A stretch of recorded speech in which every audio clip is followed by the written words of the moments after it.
They say evil does not always arrive with thunder or fire. Sometimes, it walks quietly into a town, greets everyone politely, and waits.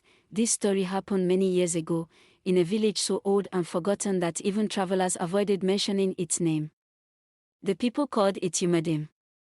A village surrounded by thick forest, red earth, and silence that felt heavier at night. In Yumadim, people believed in hard work and minding their business.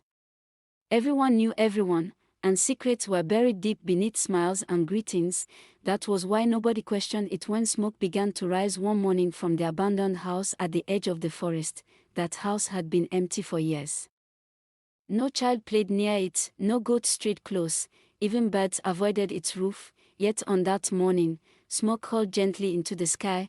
By evening, a woman was seen standing in front of the house. Her name was Nena. She came alone. No husband. No children. No family. Just a calm woman with steady eyes and a smile that never fully formed. She greeted everyone she met. Good morning. Good evening. May your home know peace. Her voice was soft, almost soothing, yet something about it made people uneasy, like standing beside a deep well and never seeing the bottom. Still, Yumadim welcomed her. That was their first mistake. Nena settled quickly. She repaired the abandoned house with her own hands. She swept the compound. She planted herbs, roots, leaves people had not seen before. Soon, word spread that she sold remedies, powders for luck, roots for protection, herbs for healing. People bought them, and at first they walked. A woman who had waited years to conceive suddenly found herself pregnant. A man who had been weak for months stood upright again. A fever that refused to leave a child disappeared overnight. Hope blinded the village. They did not notice that every miracle carried something dark behind it. The pregnant woman lost her first child without explanation.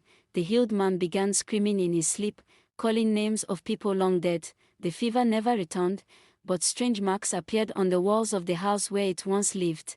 And every night, no matter the weather, Nena's house stayed awake. Her lamp burned until. Then the dreams began. People woke in the night with their hearts racing, convinced someone had called their name. Doors were checked. Lamps were lit. Nothing was found, until one morning, a house did not wake up. A small body lay stiff on a sleeping mat, eyes wide open, mouth frozen in terror. There were no wounds. No sickness.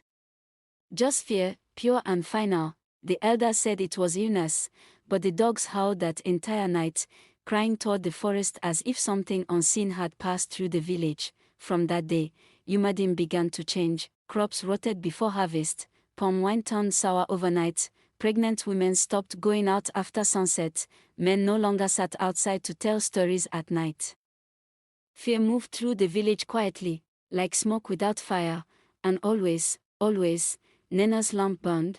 One evening, Mama Udo, the oldest woman in Yumadim, called the elders together. There is something wrong in this land, she said, her voice trembling but firm. Evil has entered Yumadim, and it is being fed. Some elders laughed nervously. Old age is speaking, one said. Mama Udo did not laugh. She lifted her shaking finger and pointed toward the forest edge. That woman, she whispered. She is not just living there. She is preparing something.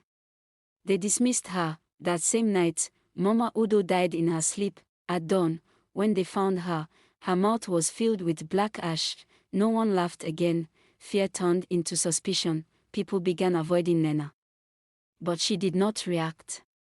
She only smiled more. Then she began to speak things she should not know. She told a man about money he stole years ago and buried beneath his floor.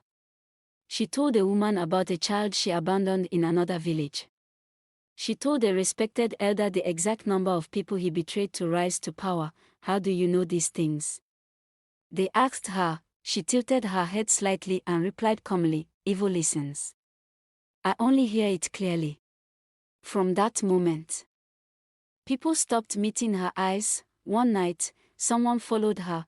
A quiet figure stayed hidden as Nena walked toward the forest, her lamp swinging gently in the dark. The forest followed her path. Deep inside, there was a clearing, and in the center of it was a pit. not a grave, not a hole, a pit that felt alive, it breathed.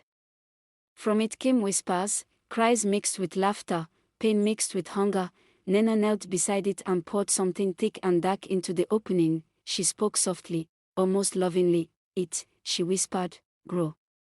They are ready." The pit answered, not with a voice, but by calling a name. The watcher froze, the forest fell silent, and evil smiled in the dark.